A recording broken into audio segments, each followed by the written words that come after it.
안녕하세요. 자, 오늘은 원펀맨 세계관에서 사이타마가 없다면 과연 어떤 일이 발생될 것인지 한번 알아보도록 하겠습니다. 영상은 1화의 백신맨부터 보로스까지 1기를 바탕으로 제작되었습니다. 그리고 어디까지나 재미로 봐주셨으면 좋겠습니다. 자, 그러면 시작합니다. 1화부터 만만치 않은 괴인이 등장합니다. 바로 J레벨 용급 백신맨인데요. 백신맨이 어느 정도냐면요, 스마일맨과 이나즈맥스는 당했고 피해는 지금껏 없던 규모라고까지 언급합니다. A급 6기 블루파이어나 바네이게조차 막을 수 없었고 나머지 히어로들은 접근조차 못했어요. 그리고 아토믹 사무라이, 돈신, 금속 배트, 탱크톱 마스터를 현장으로 파견하고 타츠마키랑 메탈라이트에게도 연락을 취할 정도로 위급했던 것으로 보입니다. 일본에서 정한 강한 순위에 따르면 아마도 이런 것들을 다 고려했겠죠. 상당히 높은 순위에 선정된 모습을 보이는데요. 아마도 파견된 S급 히어로들과 백신맨이 싸운다면 메르자르가르드와 같은 상황이 펼쳐질 것으로 예상되는데요. 백신맨이 강하다고는 하지만 S급 히어로 다수가 협동 공격을 하기 때문에 이런 공격을 아토믹 사무라이가 막아내고 총 공격을 한다면, 그런데 만약 생각보다 훨씬 더 강해서 이들로 안 된다면 최후에는 타츠마키 선에서 해결이 가능할 것으로 예상됩니다. 다음은 270m의 크기를 자랑하는 마루고리입니다. 원작가님에게 따르면 용급 중에서도 강한 편에 속한다고 했고 사이타마의 펀치 강도가 같다고는 할 수는 없지만 그래도 버텨냈죠. 다른 괴인처럼 산산조각 나진 않았어요. 이런 부분이나 파괴력을 보면 상당히 강할 것 같은데, 문제는 크기가 크기 때문에 일반 히어로들이 온다고 해도 이런 상황이 될 텐데, 이게 건물이에요. 건물이 이 정도 크기, 이 정도면 제 생각에는 타츠마키 정도는 와야, 아니면 메탈라이트 정도? 메탈라이트의 미사일이 통할진 모르겠지만 외전에서 나온 이런 병기들 크기가 엄청나죠. 이런 거를 다수를 불러온다면 아마도 상대가 가능하지 않을지. 다음은 모스키토녀입니다. 당시 제노스와 전투를 벌였는데 제노스가 패배했죠. 이 랭킹에서도 B급 1단계에 해당되다 보니 그렇게 만만한 상대는 아닌 것 같습니다. 더군다나 날아다니고 있어서 아마도 플래시 정도가 필요할 것 같고, 아니면 금속 배트, 프리즈너, 탱크톱 마스터의 협동으로 상대 가능하지 않을지. 다음은 야왕입니다. 얘가 좀 약해 보이지만 모스키토녀랑 거의 동일한 수준으로 평가받고 있습니다.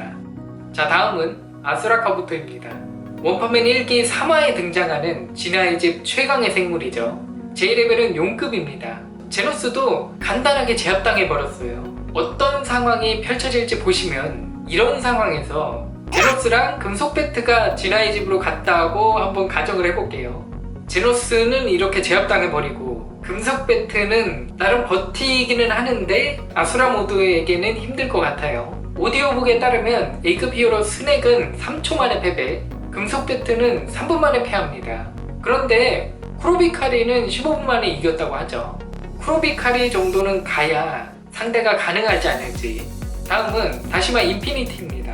J레벨이 호급이냐 귀급이냐로 많은 의견들이 있는데요. 호급 쪽에 무게를 많이 두고 있는데 일본 쪽 랭킹을 보면 그래도 B급 정도로 판단하고 있습니다. 애니에서도 또 강력한 모습으로 나왔기 때문에 이런 상황이 펼쳐질 것이고, 긴급으로 A급 상위권이나 아니면 S급 하위권 1인을 파견해야 처리가 가능할 것으로 예상됩니다. 그리고 애니에서는 죽은 것처럼 나오는데 원작에서는 이렇게 사이타마가 다시마만 뽑고 날렸는지 살아는 있습니다. 다음은 거대 운석입니다. J레벨은 용급이고요. 크기는 200m라고 합니다. 제노스가 코어까지 사용해서 혼신을 담은 공격을 했는데 그것도 소용이 없었고요. 메탈라이트의 미사일도 막지 못했죠. 아마도 이 장면을 보시면 거의 진해장로 수준의 내구력을 가지고 있는 것으로 보이는데요. 이 정도면 아무래도 인간형인 히어로들은 막기 힘들어 보이죠. 타츠마키 정도는 와야 해결이 가능하지 않을지. 고대양을 상대할 때 보시면 얼굴만 해도 10m는 넘을 것 같죠. 이 운석도 그렇게 작은 크기는 아닌 것 같아요. 이 정도 운석을 조종하는 것을 보면 아마도 이 ZC에 떨어진 거대 운석도 막을 수 있지 않을지. 다음은 심해왕입니다. B급이라고는 하지만 프리즈너도 패했고 제노스도 패배하는 바람에 애니에서는 상당히 강력한 괴인으로 평가받고 있습니다. 일본 커뮤니티 랭킹에서는 B급 상위권으로 평가받고 있죠. 원래는 J레벨 호였는데 B로 상향이 됐고, 그러다 보니 프리즈너나 A급 히어로들로 충분히 가능할 거라고 봤을 텐데 나중에는 힘들어졌어요.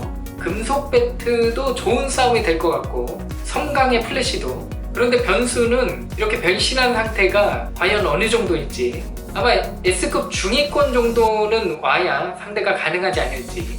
원 작가님 발언을 잠깐 살펴보면 좀비맨은 공격력이 없어서 심해왕에게 힘들다고 하셨다고 합니다. 그리고 지금의 소닉은 무기가 있으면 심해왕을 이길 수 있을 거라고 하셨다고 해요. 자, 그리고 대망의 마지막 보로스입니다. 자, 1화 마지막이자 J레벨 신급으로 평가받기도 하는 보로스 군단입니다. 밖으로 나온 히어로들을 살펴보면 금속 배트, 아토믹 사무라이, 실버펜, 그리고 프리즈너, 제노스, 동제, 타치마키, 부동기사, 탱크톱 마스터, 킹까지 있죠. 이렇게 다 보로스전에 투입됐다고 볼 수 있는데요. 원래는 사이타마가 우주선으로 침투했기 때문에 뭐 이런 상황이지만 사이타마가 없었다면 이들이 다 지상으로 내려오는 시나리오도 생각해 볼 수 있습니다. 메르자르가르드는 뭐 이제 원래 스토리대로 죽는다고 해도 다음에 글로리버스가 있고 게르간 슈프가 있죠. 글로리버스는 이 3전사 중에서도 가장 강하다는 소문이 있는데 재생 능력은 없는 것으로 보아 아마도 S급 단체에게 패배할 가능성이 있고, 게르간 슈프는 타치마키가 상대에 가능할 것으로 보입니다. 그러면 이제 마지막 보로스가 내려오겠죠. 여기 보시면 보로스가 갑옷을 입고 있습니다. 갑옷으로 봉인된 상태가 얼마나 강한지 확실히 알 수는 없습니다. 이렇게 시작하자마자 한 대 맞고 갑옷이 부서져 버려서, 그런데 또 어찌 보면 사이타마의 펀치를 맞고 견뎌낸 것을 보면 기본적인 내구력은 상당할 듯해요. 이 갑옷으로 봉인된 상태라도 글로리버스 이상이라는 거죠. S급 멤버 전원이 덤빈다고 하더라도 쉽지 않은 싸움이 될 것 같은데요. 그래도 이 많은 인원이 다 같이 협동 공격을 하고 타치마키까지 있으니까 최소 갑옷은 부술 수 있을 것 같아요. 그런데 더 문제는 갑옷이 부서지고 나서입니다.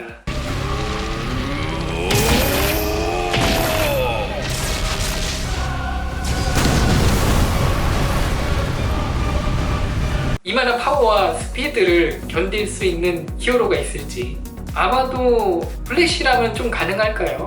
스피드는 플래시가 커버할 수 있을지 모르겠는데 타치마키도 계속 염력을 쓰겠죠. 그런데 한 대라도 맞게 되면 무시무시한 일이 일어날 텐데, 그러면 최후에 남은 건 블래스트 정도라고 생각됩니다. 블래스트까지 와서 협력을 해야 그래도 막아낼 수 있지 않을지. 그런데 이것도 확실치는 않습니다. 보로스가 가장 큰 위기 중 하나인 건 확실한 것 같습니다. 제 영상은 여기까지입니다. 재밌게 보셨다면 구독과 좋아요 꼭 부탁드립니다. 감사합니다.